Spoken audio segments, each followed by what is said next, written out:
All right, good.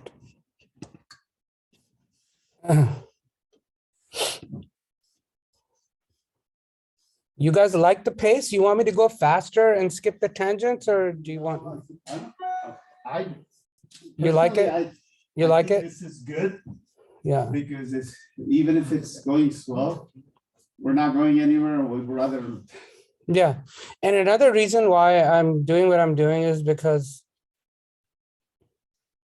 I am trying to find opportunities to bring the rest of the Quran through, the Surah Baqarah anchor. I'm using that as an anchor and bringing the rest of the Quran from it. So, because obviously it's going to take forever to go to the whole Quran, and I don't know how long we're going to live and what's going to happen. So might as well, while we're here, just take full advantage of it and bring as much as we can, inshallah. So that's the goal. And also what I'm trying to do is bring the not only the Quran and the tafsir, but use that as a launch pad to some academic topics, which are important, foundational things, which is really, really important, not just, tazkiyah, but also a little bit of academia, right? Inshallah, so that'll be good. Okay. Yalla, bismillah. Alhamdulillah, wa salatu wassalamu ala rasulillah wa ala alihi wa sahbihi wa man wala. أشهد أن لا إله إلا الله وحده لا شريك له وأشهد أن محمدا عبده ورسوله أما بعد فأعوذ بالله من الشيطان الرجيم بسم الله الرحمن الرحيم. So let me bring up the word forward. Just all right.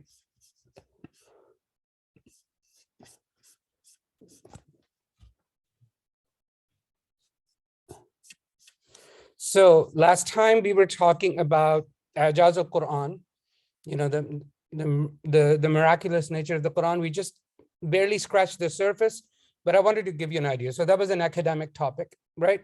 We brought some of the Quran and ideas, alhamdulillah. So inshallah, we're gonna now move on to the next ayah, inshallah. Just for sake of the continuation. It's recording, right? Yes, okay. Alhamdulillah.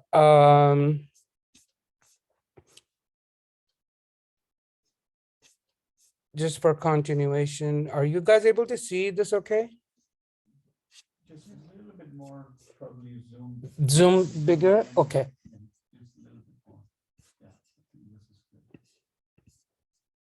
Unfortunately, I can't see as well. Okay, is this good? Yeah.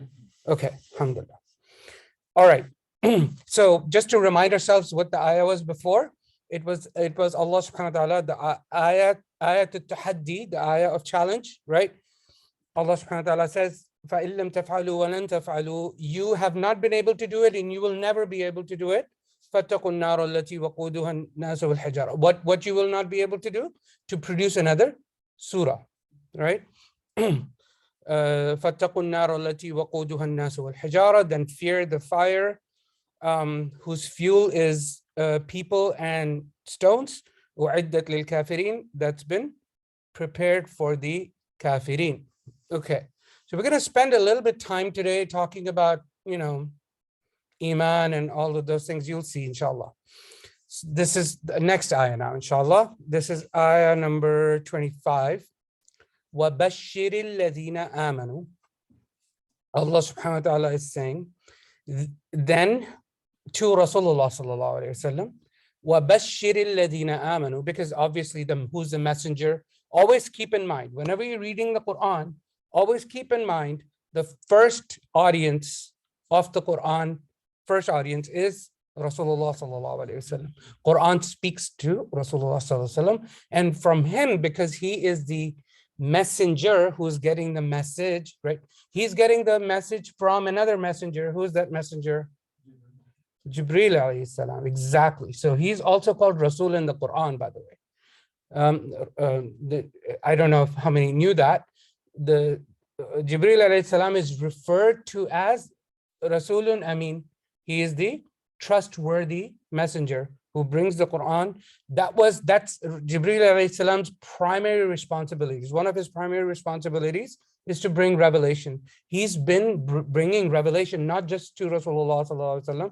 He's been bringing. See, I'm going off on a tangent, but he's been bringing the revelation, the wahi, to all of the messengers. Okay. So the story of Jibreel alayhi salam is actually very deep, right? It goes back eons. We don't know how long, obviously. And so if we were to start to talk about Jibreel alayhi salam, we'll be here forever, right? So, sallallahu alayhi wasallam. You can say that to Jibreel alayhi salam, okay? Okay, now, so the primary audience is the Quran is Rasulullah sallallahu alaihi wasallam, and that's how you need to understand it. Since he is the messenger to us, so by extension, it's addressing us. But we're like maybe the third level people. Who are the second level people? Rasulullah sallallahu alaihi wasallam was a messenger to his people. His people, not just the Sahaba, even the Kuffar, right? So everyone at that time, they are the recipients, they're the initial recipients. So another important element for us to understand the Quran is to take yourself back to 1400 years ago. Rasulullah sallallahu alaihi wasallam is receiving revelation piece by piece, and he is then relaying that message to his people.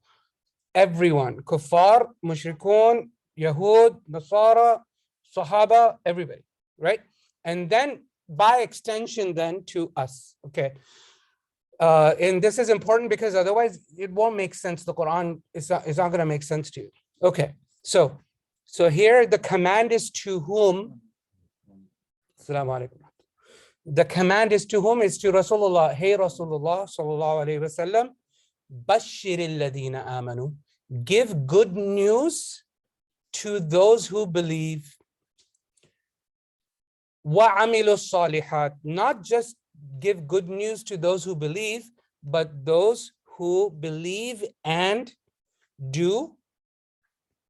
It's commonly translated as what you see on the screen, righteous deeds. Salih. Salih means something good. Okay. Salihat is typically good things, right? وَعَمِلُوا الصَّالِحَاتِ, and they do good things, okay? Salihat is just a plural of salihah, one thing that you do good. And give them good news of what? Give them good news of أَنَّ لَهُمْ, that for them, جَنَّاتٍ تَجْرِي مِنْ تَحْتِهَا الْأَنْهَارِ, for them are gardens, plural, gardens, tajri min tahtiha al-anhar, underneath which rivers flow. We're going to talk about all of that. I'm just giving you an overview, inshallah. And I'm going to pause right here, okay? Because the next passage, it's describing a scene of Jannah. We'll talk about that, inshallah, later. Okay, so now let's back up. One thing we all should know, the Quran calls itself, so I'm going to talk about Bashir just a little bit, giving good news. Quran is what? What are the two, if you were to divide the Quran into two major categories, what are they? There is good news and there's warning, okay? Those are the two primary categories of the message of the Quran. There's good news and there's warning. Good news and warning. Not a page goes by. This is probably not even an exaggeration, okay? Wallahu a'lam. Not even a page of the Quran goes by, there's not mention of a warning of qiyamah or some punishment or something like that. Not a page goes by where there's good news, okay? Every single page of the Quran, every single page, 604 pages, right? According to the Uthmani Mus'haf, right? Oh, by the way, trivia.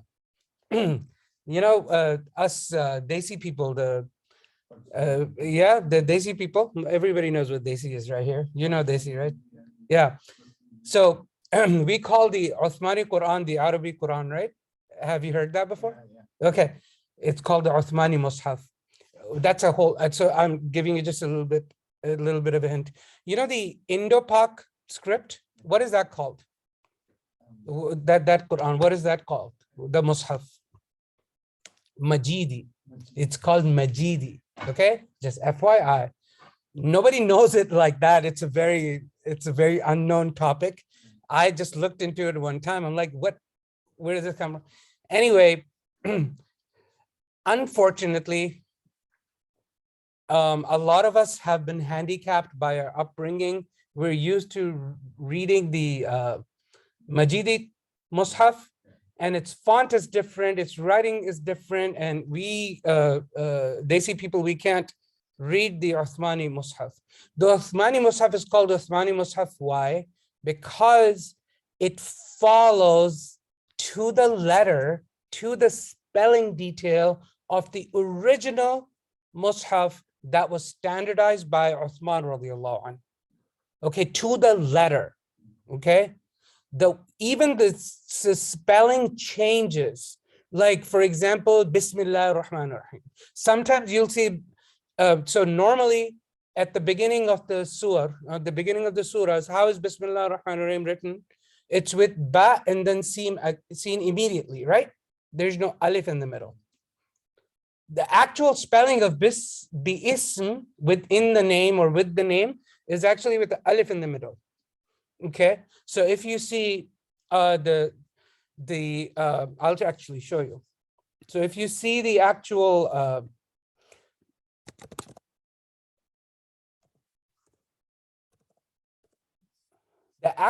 ayah in the Quran where Bismillah ar-Rahman ar-Rahim comes, right? It's talking about, does anybody know what that ayah is? That's right. Very good. Innahu min Sulaiman. Sulaiman alayhi salam, he was writing a letter to whom? To Bilqis. Anyway, I'm going off into tangents. Is this it?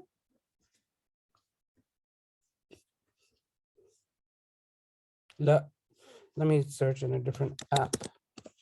Surah al-Naml, right.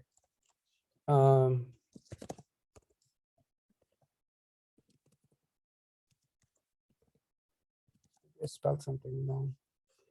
Okay, yes. So Surah al-Naml, I know this font is different. I need to change it. 2730, right? 2730. It's after this. Okay, there we go. Let me make it bigger. Is this good? You guys can see? Oh, this should have been an alif here. Go to the al-Fatiha first, because no, it's like this. It should be an alif here. I'll confirm. Anyways, it's written two ways. Okay, I'm not educated right now, so apologies because I wasn't prepared to talk about this. I don't know why I'm talking about Mus'haf. Anyway, so Bismillah ar-Rahman ar-Rahim, it's written two different ways. Even the spelling changes in the Uthmani Mus'haf are preserved in the Mus'haf that we see, that we call the Arabic Quran. So the Majidi Mus'haf, the Indo-Pak one, does not have any of that, right? It doesn't retain the spelling of the Uthmani Mus'haf and stuff like that. So is that really, so yes, when you recite it correctly, but the way it's written, it is not Mus'haf, it is not Quran. What Ahlul Sunnah wal Jama'ah will say, okay, is this the Quran spelling? No, it's not. Okay. Anyway, just a tangent for you. Nothing wrong with it. I'm not saying it's wrong. I'm just giving you an idea. Try to learn how to read the Uthmani Mus'haf. It's extremely, extremely important. I can't stress it enough, and I told you why. Okay, because to me, or to a lot of scholars, they would not call the Majidi Mus'haf as the Mus'haf. They would not call it that, right? It's not, because its spelling is different. Anyways, moving on. I don't know why I went into that tangent, but it's important for the Desi people to know that, okay? And if you don't know, please talk to me. I'll teach you just small differences you need to know to be able to read it, inshallah. There's probably some YouTube videos out there too that I haven't seen. Anyway, going back to the Quran. How did I even go there? Yes, Bashir, Bashara. So Quran has two categories, good news and warning. Allah subhanahu wa ta'ala tells Rasulullah sallallahu alaihi wasallam, we have sent you as Bashiran wa Nadhira. We have sent you as a giver of good news and a giver of warning. Okay, so this is where I just wanted to just briefly talk about that. That's what Bashara. Bashara means good news. So Allah subhanahu wa ta'ala is telling Rasulullah sallallahu alaihi wasallam, and give good news to those who have Iman and those who do good things. Okay, the amilu as-salihat, they do good things. Okay. Question. If you don't do good things, by the way, what are good things? We'll talk about that, inshallah. But if you don't do good things and you just have Iman, are you eligible for Jannah? Yes, you are. But you're going to get punished first. Very nice, mashallah. Very nice. Okay, so this is what I wanted to talk about. So what does Iman, the word, mean? What does Iman mean? Believing of the unseen. Okay, that's a figurative meaning. What is the linguistic meaning? Lughawiyya, ma'na lughawiyya. Acceptance. No, it means safety, security. It comes from aman, from safety and security. To be secure. So that is the linguistic meaning, to be secure.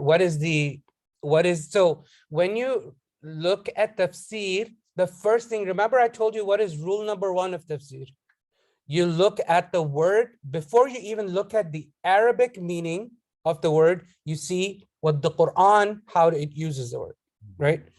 But I just for informational purposes, I just wanted to tell you what the root is. It means safety, security, aman. Okay.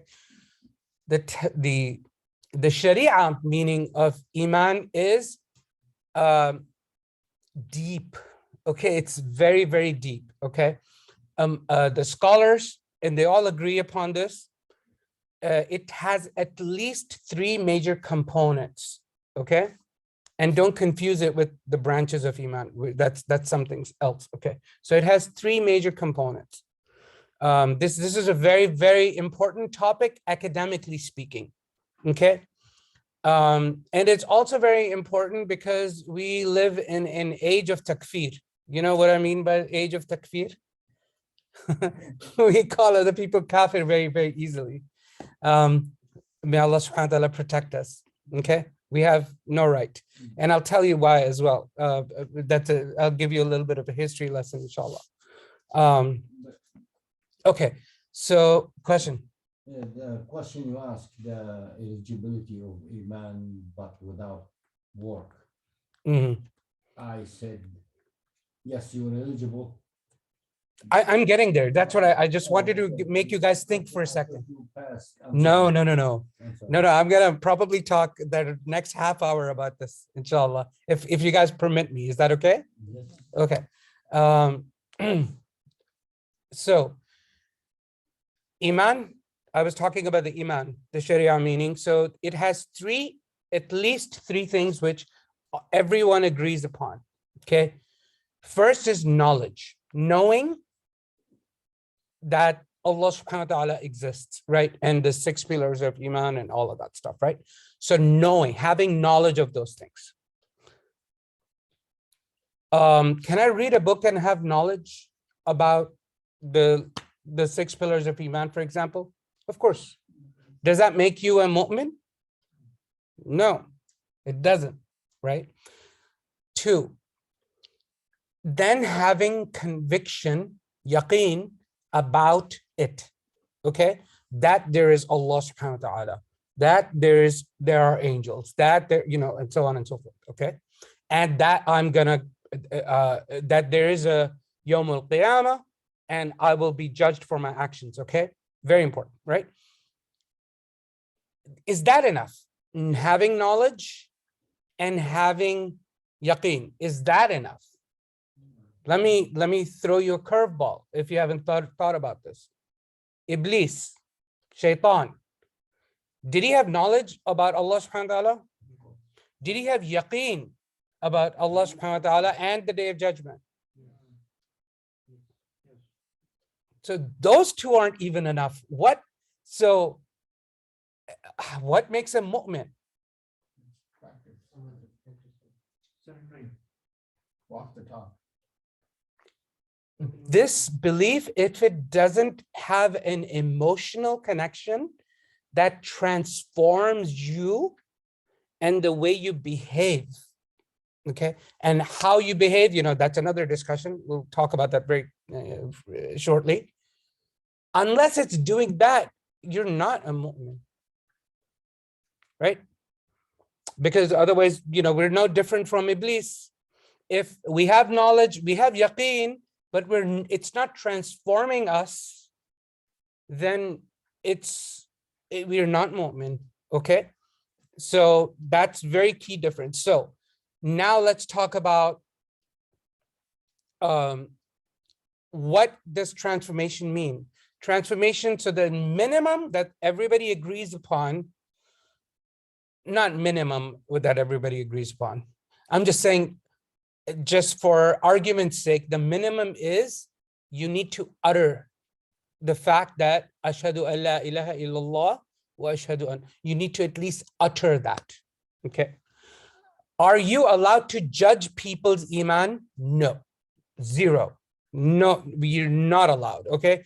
I'll show you in the Quran, Surah Hujurat, last passage. You can't judge people. Okay. Only Allah subhanahu wa ta'ala judges iman.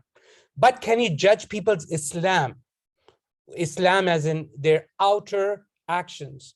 Yes, you can. But if they pray, if they say, Ana Muslim, ashhadu an la ilaha illallah, that's it. You just leave that. You just trust that they're Muslim and you leave their affair to Allah subhanahu wa ta'ala. Okay? Doesn't matter even if they are a bad Muslim in your view. Okay? They're not praying. They don't even come for Eid Salah. Okay? That's how little they pray. They don't even come for Eid Salah.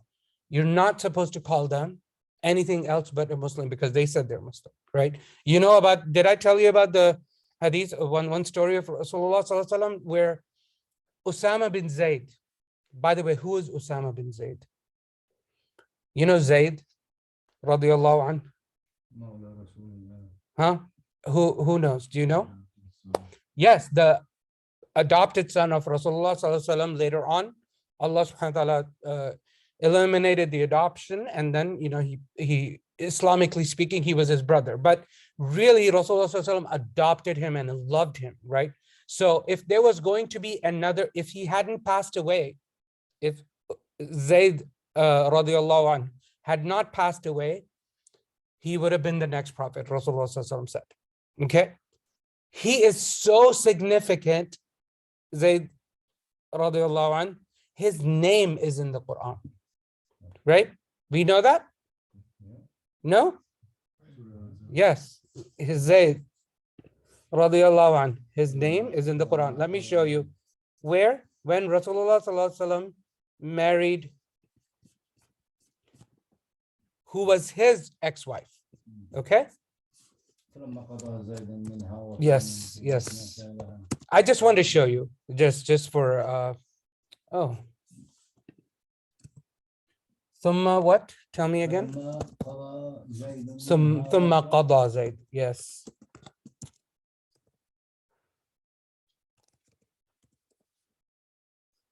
Yeah, right here. You see Zayd. I don't know if it's tiny. فلما قضى زيد منها وطرا. Okay. When Zayd had no use for her. Anyways, I wanted to show, so going back to the hadith again. I'm sorry, I'm going on to multiple tangents. We were talking about how we can't judge people's iman, right? When somebody says they're Muslim, they're Muslim. So I was about to tell you hadith. So then I asked you Usama bin Zayd. So Usama bin Zayd, Usama was the son of Zayd radiallahu anhu. So Usama radiallahu anhu was the son of Zayd radiallahu anhu, who was the adopted son of Rasulullah sallallahu alaihi wasallam. Can you imagine the love Rasulullah sallallahu alaihi wasallam would have had for Usama bin Zayd? Can you just imagine that? He was literally like his grandfather, right? That's how much he loved him. Out of zealousness in a battle, Usama bin Zayd was battling with a mushrik, and when he was about to kill the mushrik, he said, "Ashhadu an la ilaha illallah wa ashhadu anna Muhammadan Rasulullah." And Usama bin Zayd, he said, radiyallahu anhu, "You're only saying this because," I'm paraphrasing, "you're only saying this because I'm about to kill you." So he killed him anyway. Rasulullah sallallahu alaihi wasallam heard this and he got so upset. He got extremely upset. He's like, "Did you open his heart and see that whether he was telling the truth or not?"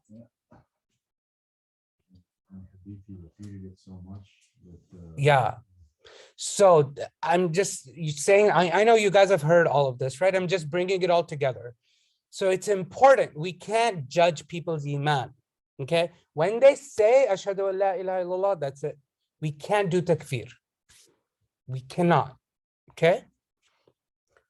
This was just a tiny example. There's a lot of evidence for that in the Quran anyways. So we were talking about transformative things, right? So iman should lead to transformation. So at the minimum you can do is say something with your tongue, right? And obviously you would consider somebody at a minimum level of iman, which is Islam, which is that they follow the 5 pillars. They do the 5 pillars, right? They say it, shahada, right? They do salah, they do siyam, they do zakah, they do hajj, right? So that's the minimum. We all understand that. And obviously from there on, it's just extra. So, but I have an argument for you. Are actions necessary? So now I'll tell you another hadith. It's a very long hadith in Sahih Muslim about the scenes of the Day of Judgment. So what the lady said a little bit ago. So I'm going to allude to that.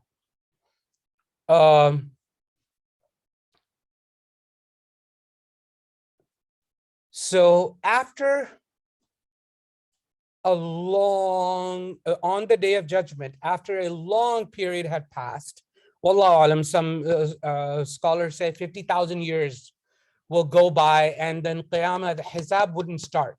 People will be begging even the messengers that ask Allah subhanahu wa ta'ala to start the Day of Judgment, to start Hisab. Anyway, long story short, when the Hisab begins and everybody's going to be judged individually, eventually, the believers, did we talk about that last time? The believers, most people who think that they're believers, they will be crossing the bridge of Surat, right? The bridge of Surat. Okay. On the other side of Surat, there is a Qantara. There is another bridge. Okay. They will cross that bridge. Some people will fall into the hellfire. Is that the main hellfire, or is that a separate, less severe hellfire? Wallahu alam. It is likely a less severe hellfire. Wallahu alam. Anyways, so Sirat, and then the Qantara, and then right after that are the gates of Jannah. May Allah subhanahu wa ta'ala take us there. Ameen. Take us all there, inshallah. Okay, so after the Qantara, when the people are at the gates of Jannah, they will be allowed to do shifa'ah. They will be allowed to ask for people to ask Allah subhanahu wa ta'ala that save some people, right? There's a lot of detail there. This is a whole different detail. Like we can talk for ages. I'm certainly not prepared right now, but literally we can talk for months just on the Day of Judgment. It is that detailed in the Quran and in the Ahadith. Okay, all right. I don't want to go into too much detail, but shafa'ah, there's many kinds of shafa'ah. Rasulullah sallallahu alaihi wasallam will have shafa'ah. Individuals will have shafa'ah.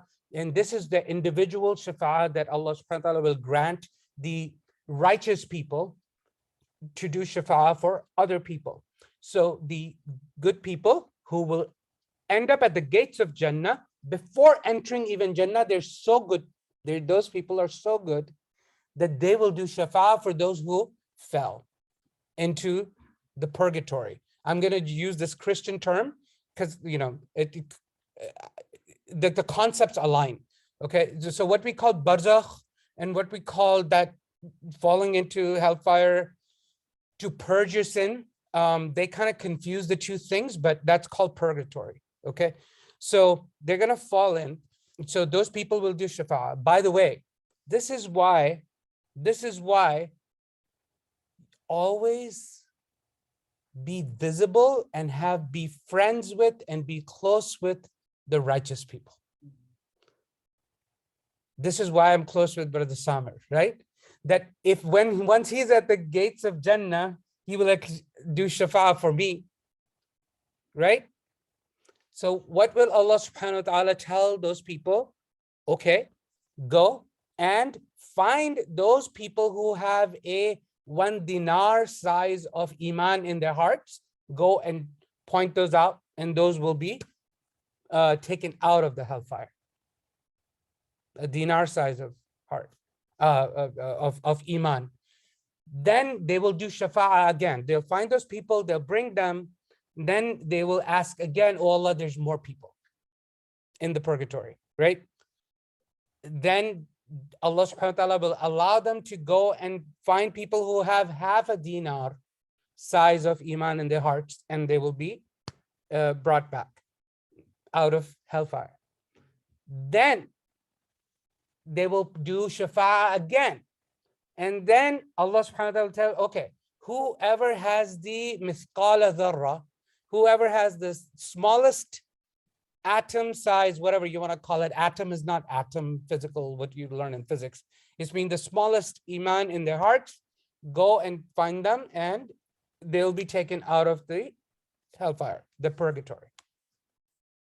Then Allah subhanahu wa ta'ala, through his grace, right? Through his unlimited grace, is going to take what is called a qabda. I'm not going to translate that, but he's going to take a few more and take them out of the hellfire. They will be eventually put into ma'ul haya, the water of life, and they will be burnt. They were burnt crisp, right? So some of the people, they will be burnt to their feet, right? Some people will be burnt up to their legs. Some people will be burnt up to their necks. Some people will be burnt fully. May Allah subhanahu wa ta'ala protect us. So those who have been really deformed, they will be put in the water of life, given life. Anyways, what does this hadith tell you? Tells me what I said. You got a chance. There's still a hope. There's hope. Even with no action, possibly, there is. Oh, There's hope. That's the with qabda. that. That's the qabda. Qabda, yeah. No Iman, nothing. Yes. Zero. This is That's the qabda. right. Maybe. No, but Iman, the hadith doesn't talk about the amal as-salih. It doesn't talk about righteous deeds. Iman. Yes, but I'm just using this one solitary hadith. You know, you can't really derive aqidah out of one solitary hadith. That's a different science altogether, inshallah, aqidah science. But I'm just giving you kind of just food for thought. Now the scholars, top scholars I'm talking about. Yeah. Okay. They're in debate. Yes. Okay. About khalidina fiha abada. Yes. Okay. They're in heated debate about this is not gonna be forever. Now, all this mercy, all this rahmah, and those people are going to be there forever. There is no way that you will. Wallahu alam, that is a minor opinion. Okay, so some people, he's saying, some people will say hell doesn't last forever. They have their evidences, but this is a minor opinion. The majority is hell will be there forever, okay? And Jannah will be there forever after its creation. That's a minor opinion. We'll just pause there. But the point I was trying to get to is, are deeds required for Iman? That debate itself is not settled. That people have been debating about that, scholars have been debating about that for ages. Okay, so that's one thing I wanted to talk about. So what is Iman? So what did I say? It is something in the heart, right? Something on the tongue, and something that actually then transforms into further action more than the tongue. Okay, and you can just look at Iblis and just say, okay, that is the red line, right? You got to have something more. So what did Iblis not do? Iblis did not obey Allah subhanahu wa ta'ala. So even though he had knowledge, even though he had yaqeen, that yaqeen did not transform him to obey Allah subhanahu wa ta'ala and to seek his pleasure. So he disobeyed. Okay, so that's the difference between Iman and what did Allah subhanahu wa ta'ala call him? وَكَانَ مِنَ الْكَافِرِينَ. And he was from the kafir. Oh, wow. Wow. Just think about that. You can have knowledge, you can have yaqeen, you can still be a kafir. Okay, in the sight of Allah subhanahu wa ta'ala. Not us, not for us to do. Okay, it's not our business. It's Allah subhanahu wa ta'ala's business. The only one that we can say he's going to hell, like Abu Lahab. It says. Yeah, it says in the Quran. That's why. Yeah, right? Yeah. But what they did, okay, we need to eat, bring it to us. Okay, if you take home with you, you're going to be tortured forever. Yeah. They have Iman. Al-Hawariyin, was the one who believed to follow Isa alayhi salam. Yes. Well, they're sitting in the lowest part of hell, frying forever, because the oath that they took with Allah, they back out on it. Yes. Iblis, he prayed, sajad in every spot on this planet. We'll talk about Iblis in a lot of detail. It's coming soon on the next page, inshallah, ta'ala. Yeah, don't jump the gun. We will talk a lot about Adam alayhi salam. Okay, I want to show you another beautiful thing. Sorry, question? Oh, okay. Another beautiful thing. You see, Allah subhanahu wa ta'ala did not specify what good deeds, right? We interpret that to mean the Islam component, the 5 pillars of Islam, and extra deeds and ihsan. Allah subhanahu wa ta'ala, out of his mercy, he leaves it open. This happens in the Quran a lot. Whenever there's mercy, Allah subhanahu wa ta'ala always opens it up. Sometimes he says, even if you do just a little bit of a good deed, you will though that little would be multiplied, just a little bit. And here he's saying وَعَمِلُوا الصَّالِحَاتِ, and they will do good deeds. Could be any good deed. So it just shows you the mercy of Allah subhanahu wa ta'ala. If you read this from the lens of mercy, there's what is called the wasa' in the expansion of the mercy of Allah subhanahu wa ta'ala in this. Okay, so I just wanted to highlight that. Okay, another thing I wanted to talk about very, very quickly, it's also an academic topic. Hopefully I'm not boring you with the academic stuff. Okay, all right. What is the difference between Islam and Iman? Okay, from Hadith Jibreel, we talked about Hadith Jibreel way in the beginning of our first session, right? There's 3 components of our deen. There's Islam, Iman, and Ihsan.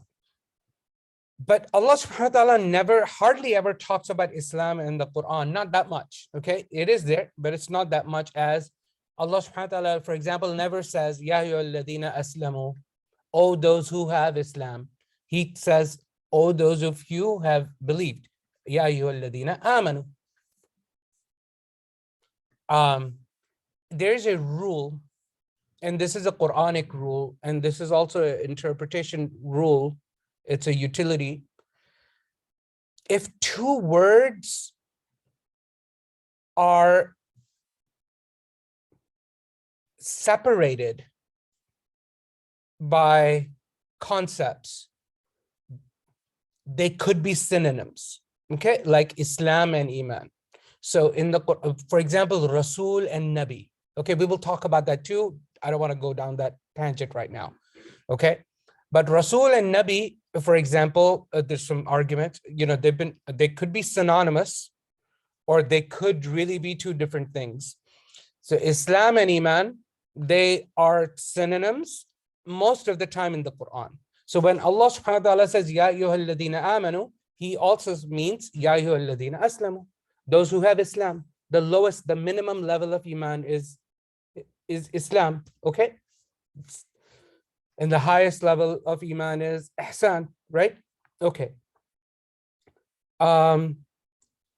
But I just wanted to point out, Allah subhanahu wa ta'ala, like in Surah Hujurat, so let's go there now. Surah Al-Hujurat. Very, very clearly, Allah subhanahu wa ta'ala distinguishes between Islam and Iman, okay? So we'll go there in a second. Yes. Yes. Is that the one you're looking for? Yes. Wow.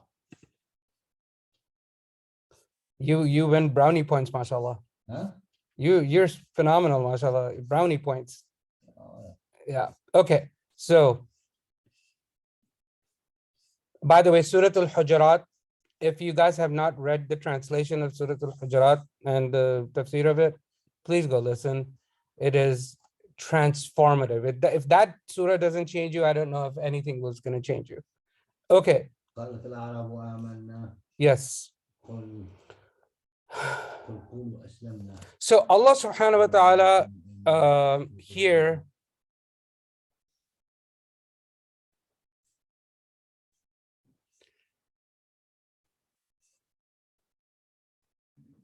yes, there it is. Yes, I was like, what's going on? Okay, this comes right after the famous ayah, inna akramakum indallahi atqakum. The closest to you in the sight, the closest to Allah in the sight of Allah, the best in the sight of Allah are those who have the most taqwa, right? Allah subhanahu wa ta'ala does not distinguish us from our color of our skin or our height or anything like that, right? Okay. Then Allah subhanahu wa ta'ala talks about this. So there were some Bedouin Arabs in the Madani's period where they were coming and converting, okay, to Islam. They were giving bay'ah to Rasulullah sallallahu alaihi wasallam. Okay. And then they were out of their zealousness. And by the way, Bedouin Arabs, even at that time, they were like super zealous, okay? Super zealous, super crude, not very sophisticated, not very civilized, right? Very tough, rough, with the sharp tongue. About the Badu Arab Muslim, he came into the masjid and urinated, right? And Rasulullah didn't get upset with him, right? That kind of mentality. All right. You say rednecks, right? Unsophisticated, right? So these are those people. So Allah subhanahu wa ta'ala is speaking about them. They're called in the Quran A'rab. Okay, the A'rab, the actual Arabs, the Bedouins. Okay, so qalat al-A'rabu amanna. So Allah subhanahu wa ta'ala is saying that the Bedouins, they say, we have Iman, we have believed. Qul, he's telling Rasulullah sallallahu alaihi wasallam, tell them, Qul lam tu'minu, you all don't have Iman. Walakin qulu aslamna. But tell them, walakin qulu, tell them that they have Islam. They have just submitted to Islam. That's all. It's the minimum. وَلَمَّا يَدْخُلِ الْإِيمَانُ فِي قُلُوبِكُمْ. And Iman, but you all say we have Islam, but Iman has not entered into your hearts. The Iman has not entered into your hearts. So this tells us there's difference between Islam and Iman. Okay, so it's something that you do. So I told you Iman starts with knowledge, yaqeen, action, and then some kind of transformative action, right? Here you see they have action, but it doesn't go backwards. You see, as if it hasn't really transformed them, didn't really translate into emotion, didn't develop yaqeen. They may have some knowledge, right? So all of this kind of just ties together, it weaves together. So I wanted to just show you that very, very important ayah. Okay. وَإِنْ تُطِيعُوا اللَّهَ وَرَسُولَهُ لَا يَلِدْكُم مِّنْ أَعْمَالِكُمْ شَيْئًا إِنَّ اللَّهَ غَفُورٌ رحيم.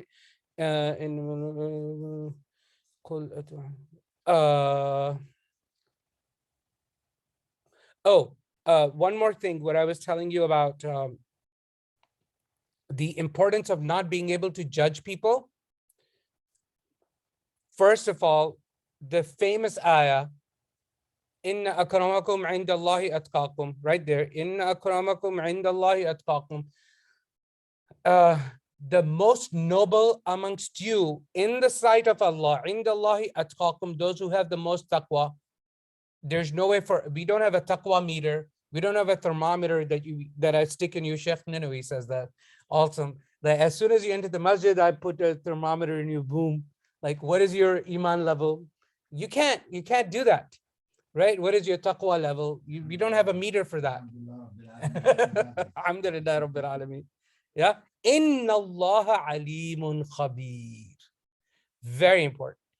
Only Allah is the all-knowing, all-knowledgeable, right? Okay. Alimun khabir. It's like a stress, like only He knows what's inside. So this is evidence one. And this is just a very simple evidence. There's a lot of evidence. This is not the only one. The other one, قُلْ أَتُعَلِّمُونَ اللَّهَ بِدِينِكُمْ وَاللَّهُ يَعْلَمُ مَا فِي السَّمَاوَاتِ وَالْأَرْضِ. Are you teaching Allah His deen? Like, are you telling Allah what His deen is? He is the one who knows what's in the heaven and the earth. You don't. He is Alim. He's Hakim. We're not, right?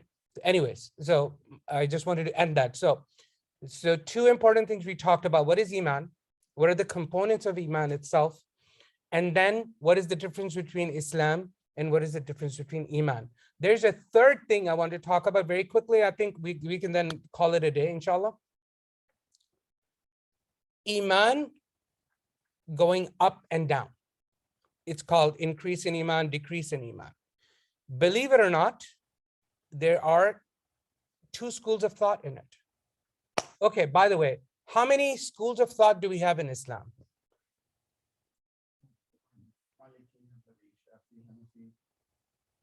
Okay.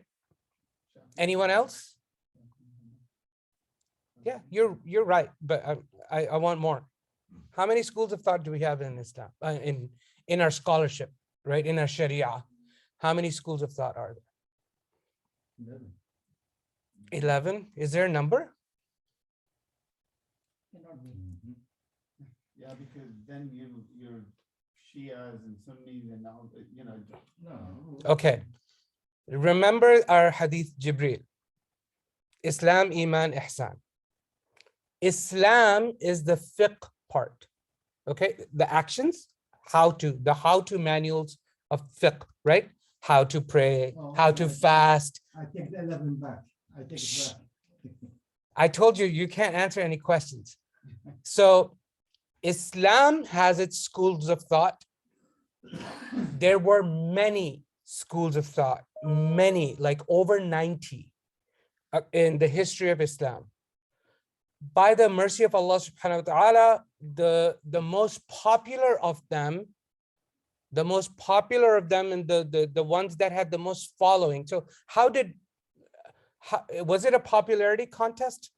It wasn't really a contest, but by the mercy of Allah subhanahu wa ta'ala, the followers of the great ai''imma, the imams, their students, they documented the school of thought of the imam that they were following, and those students that taught their students and taught their students. This is how we ended up with the 4 common schools of thought. Are these the only schools of thought? No. Okay. And we have the first one was the students of Abu Hanifa. The second one, the students of Imam Malik. The third one, the students of Imam Shafi'i, who was also a student of Imam Malik. Okay. And the fourth one is Imam ibn Hanbal, who was a student of Imam Shafi'i. Okay. Were these the only one? No, there were other schools too. There were universities of Islam in various parts of the Muslim world, in Yemen, in Basra, in Kufa, in Medina, in Mecca, in Egypt. Okay, there's Imam Layth, there's the Zahiri, I don't know if you've ever heard this, the Zahiri fiqh. Okay, these are all schools of thought of what though? Fiqh. When you say fiqh, what are these schools of thought of? Islam. Okay, Islam. This is a deeper topic. I just wanted to give you a taste. What about the schools of thought of Iman? There is no school of thought. Yes, there is. Yes, there is. Yes, there are. There have been many also. This is where the whole takfir thing comes about. Okay, there's a spectrum. Okay, I'm not even going to give it a number. I'm just going to give you categories. Okay, this is a very important concept. I just want you to keep this in your head. Inshallah, after that, we're done. There's a spectrum. Okay, on the extreme right-hand side, right, not as in correct or incorrect. I'm just saying on this one side, side A, say, okay, of the spectrum, and you still we consider all of these to be in the spectrum of Ahl Sunnah wal Jama'ah, Sunni. Okay, there's the spectrum is much wider. Okay, which includes the Shia, which include the Khawarij. All of them, we call them Ahlul Qibla. We all call them Muslim. We don't do takfir of Shias. We don't. They're Muslim. You can pray behind them. Okay. We don't do takfir of the Khawarij. If you don't know what they are, inshallah, next time I give you a little bit of history so you guys understand. Okay.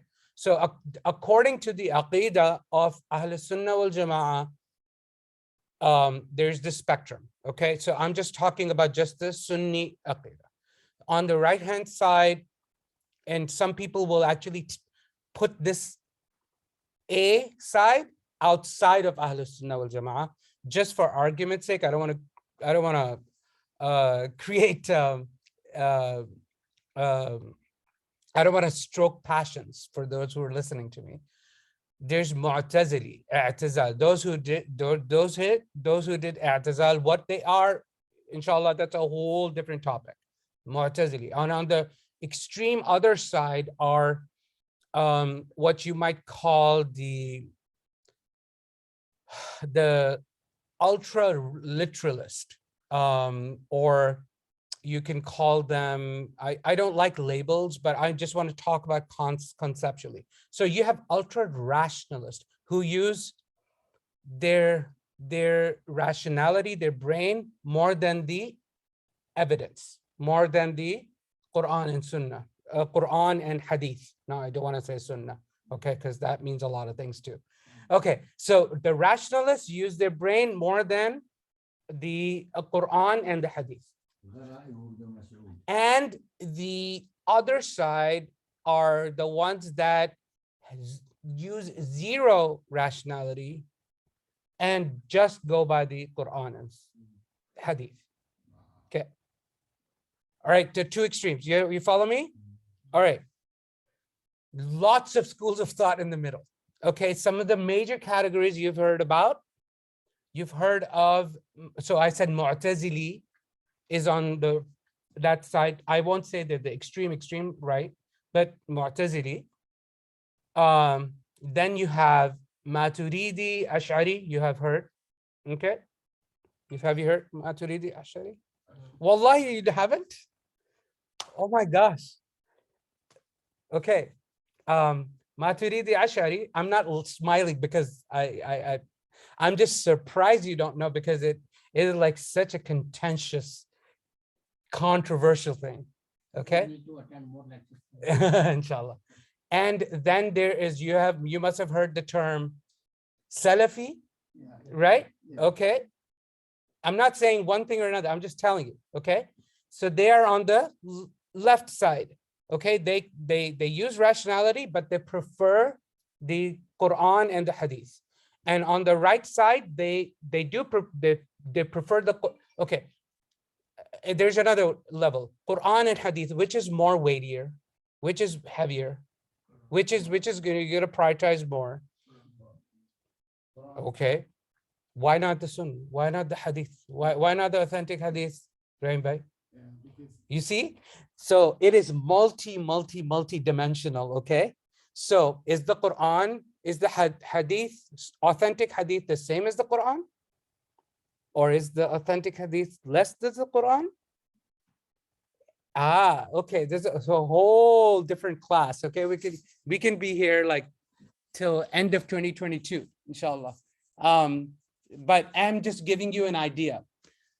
Just like there are schools of thought of Islam, there are schools of thought of Iman. Okay, the primary three that I want you to take away for tonight are the what I will say the major, just like the major four of the Islam, the Hanafi, Maliki, Shafi'i, Hanbali, the four Islam, the three, and most people don't talk like the way I'm talking, okay? They are very, you know how people talk either Republican or Democrat and there's no middle? Okay, unfortunately, I'm not that person, okay? But so there's Ash'ari, Maturidi. Maturidi are very, very few. Ash'ari are most people, okay? Most people. The Hanafi, Maliki, and Shafi'i are either Ash'ari, Maturidi, and Maturidi and Ash'ari are almost the same. They're just very slight academic difference. It's just semantic difference between them, but they're almost the same. And the third one I will tell you, the third major is what are known as either Ahlul Hadith or Ahlul Athar. What does Athar mean?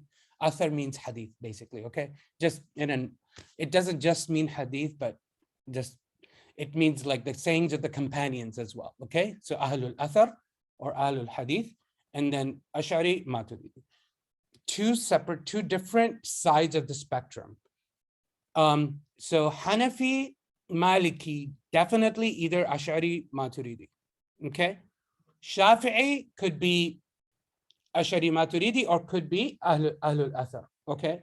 And then Hanbali, most likely Ahlul Athar, okay? Not so much Ash'ari, Maturidi. All right, three schools of thought, okay? So, all right, what about Ihsan? Does it have schools of thought? So Islam has the four fiqh madhahib. The Aqidah, Iman, has at least three major madhahib of Aqidah. What about Ihsan?